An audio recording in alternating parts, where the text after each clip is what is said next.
and squeezing the air out to the end of the balloon while holding it tight squeezed. Twist off about a 2-finger bubble, go and twist off, then again another 2-finger bubble.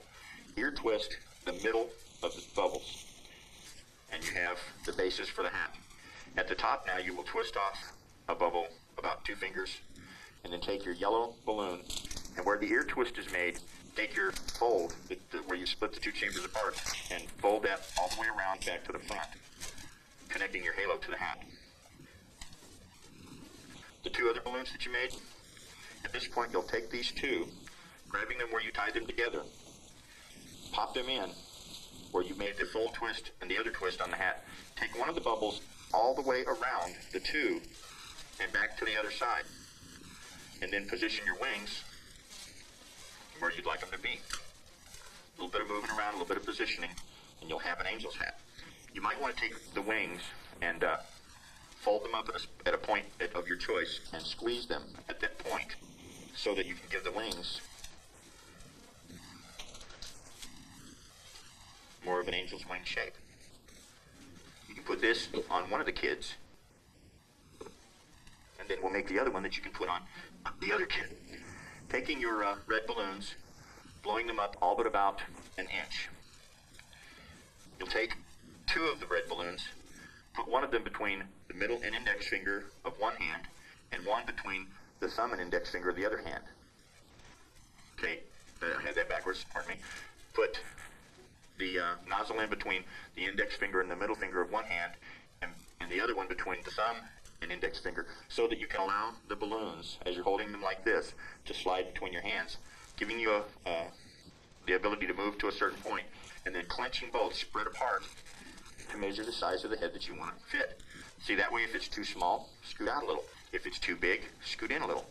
And then, once you've got the size that you want the hat to be, let go of one side, pinch about a 1 to 1.5 inch bubble, and spin that around. Go to the other side, do the same thing, pinch and twist that bubble around. Now you're wanting to take the 2 ends, the working ends of the balloons, the longer ends, and get a point that's about 2/3, 1/3. This piece should be half as long, and this piece should be twice as long. This should be half as long as this one. This should be twice as long as this one. Pinch at that point with your hands. If you just pinch in and spin, they'll work. Now, making sure that the longer balloon is with the longer side, and the shorter balloon is with the shorter side. Grasp the 2 longer pieces, go to a place on that to where this balloon and this balloon are even in length. As you can see from this side, this balloon and this balloon are very close in length. As you pinch that together hard, spin with the other hand, causing the balloons to form the top of the hat. Now, you're going to make your ears, or the horns actually, out of these ends. Squeezing the air out, pinch off a small bubble about comparable in size to the one on the side of the hat. Don't just spin it around here like this, because what happens then is this bubble stretches out and can pop easily. Take it through and bring it from the outside, and then spin it together. Doing the same thing on the other end, a small bubble, taking it through, and then putting it together. Now, you're going to want to find a spot about 3/5, 2/5, and spin. And then in spinning, you want to pinch and just spin the smaller balloon. Going to the other side, do the same thing. Now, at this point, you'll want to grab on the top with the palm and grab this one, bend it in, and roll it back and forth a couple of times, giving it that look. Doing the same thing on the other side. You now have the basis for the devil's hat. Setting that aside, I'll just stick it on my arm. You take the other balloon. This is optional. You really don't have to do this, but I do this because it adds that touch of, touch of realism. Twist off about a 2-finger bubble. This one you will ear twist. Holding the nozzle very tightly, twist that balloon around several times. Do about a 3-finger bubble, a widespread, well, not very wide, just slightly widespread 4-finger bubble. Match the 4-finger bubble, meaning make these 2 bubbles the same size. And then again, I'll love it when that happens. The kids all laugh. They think it's fun.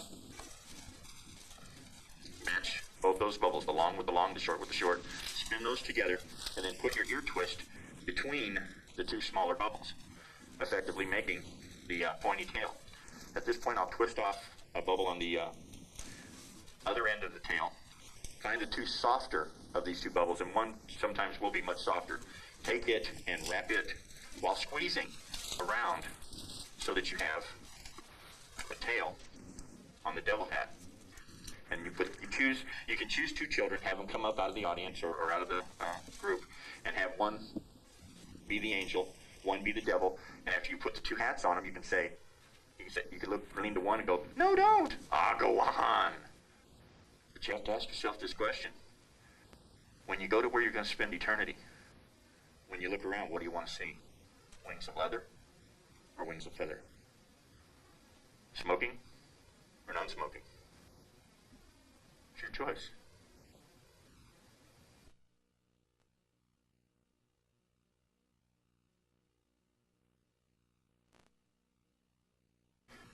Number 5 on the list is Jesus in your heart. The thumb tip, heart balloon, flash paper, and matches will go in here, and that's for the watch pocket. And then also in your breast pocket of your outfit, if you have a shirt pocket, it would go there. Another heart for the other portion of the routine. I'd like to show you an illustration that I have here in my pocket about Christ and what he did for us. See, Christ came to earth to deal with sin for man. And when he came to bring us his love, God's love, and to reconcile us to God. When Christ was here on earth, he did a lot of good things, but the best thing he ever did was he allowed himself to be crucified for us. He allowed himself to become our sacrifice for our sin. When he was dying on the cross, the life was flowing out of him. And it continued to flow out through his hands and his feet and his back, till finally there was no life left in him. And then the centurions pierced his side so that to be sure that he was dead. And this lifeless man, who had nothing but love for us, was taken down from the cross and placed in a tomb. And after he was placed in the tomb, they took him to put a stone across the tomb.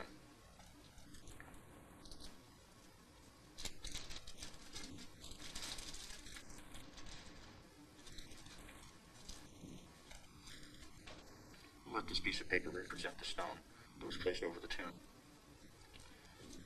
He was there for 3 days, the body.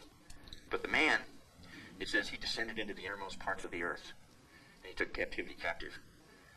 To me, that means he most likely went where none of us want to go, to give everyone that wanted to know him an opportunity to go with him. Those that didn't, to let them stay behind. You see, he came to die for us, that we might live. But he's no longer in the tomb. Where is he now? Where is he? Can anyone tell me? Most likely the kids will say, "Well, he's in heaven with God." Someone will say, "He's in my heart." And I'll say, "Thank you. Yes, that's true. You see, he's in my heart too." And if he's not in your heart, we need to talk. This effect takes several things: 2 red heart balloons, a thumb tip, which you can obtain at magic stores or call me, matches, which you can get anywhere, also at the magic store through me, flash paper. The way you use a thumb tip: first I will spirit away one of the hearts into my breast pocket so that I can show that Jesus is in my heart. The thumb tip I will have in my pocket in such a way with the heart laying alongside so that when I put my hand into my pocket, my thumb automatically goes onto the thumb as I pick the both up. Then I do the routine. As I show the heart, let it deflate. As it deflates, I drop the thumb into my hand as I take the heart. I drop the thumb as I take the heart. Once you've dropped the thumb, then you take the heart and place it into your fist. You can kick the thumb out to the side so that you can pick the thumb up as you make it look like you're putting the heart in one last time. You may want to hide the thumb a little behind your hand or move it around. Keep it moving so they can't see it. As I pick up the matches, I drop the thumb in my pocket to pick up the flash paper and the matches. And that's how the routine is done. I'm sure you'll find a lot of uses for this one. I'd like to hear about it.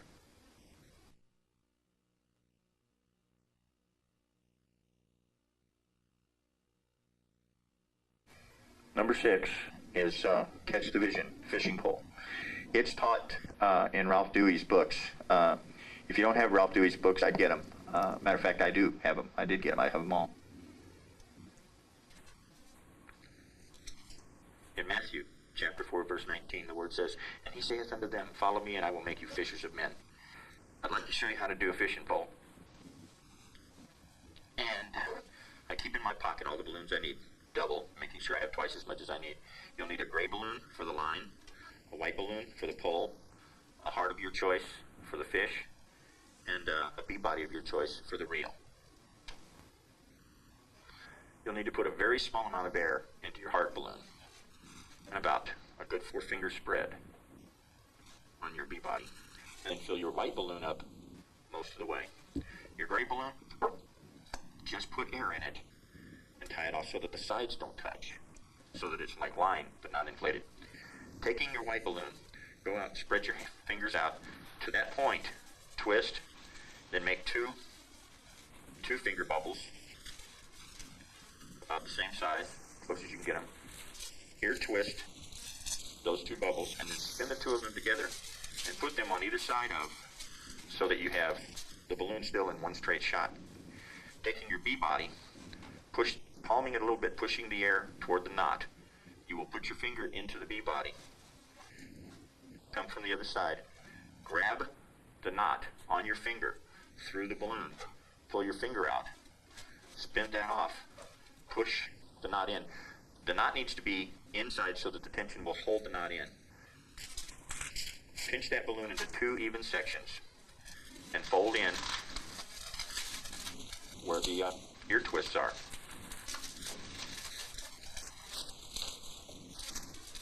Effectively giving it the real look. Really.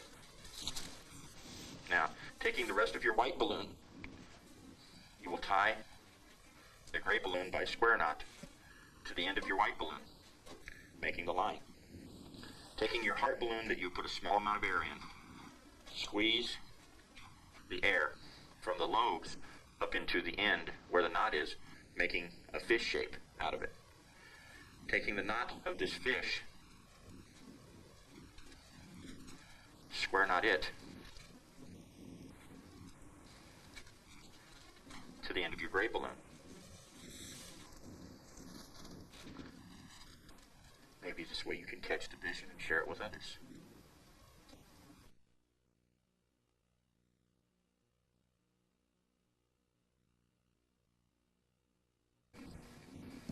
On the left side pocket, on the side of the leg, is where number 7 will go, the 6 balloon braided heart.